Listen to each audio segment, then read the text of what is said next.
WMEI is electrical contractors. We do commercial and industrial installation, maintenance and repairs. We do periodic testing. We carry out emergency call out, and we do fire alarm, emergency lighting, CCTV installations. Since 1991 we've joined the ECA. The business expanded through those years. We've also encompassed the help from the ECA in the legal department, the training, relationships, and that's also helped us to move the business on. I've been vice chairman of the regional. I've been chairman of the local Birmingham branch. I've been committee members. So yes, it's helped me to communicate with other members, to communicate with the local rep from the ECA. Not a communication with the ECA head office helps us tremendously.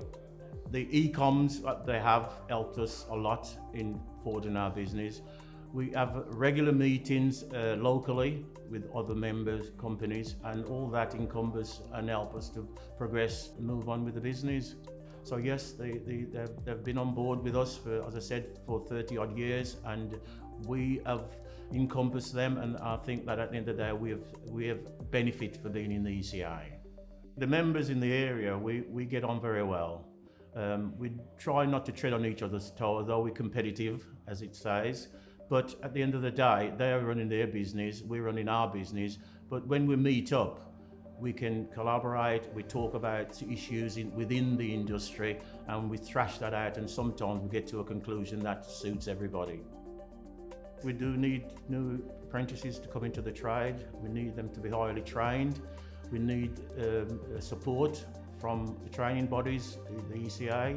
We also need to have a look at AIs come on board. We've got to make sure that we're in tune with that. So yeah, it looks very promising in the next decade for the trade.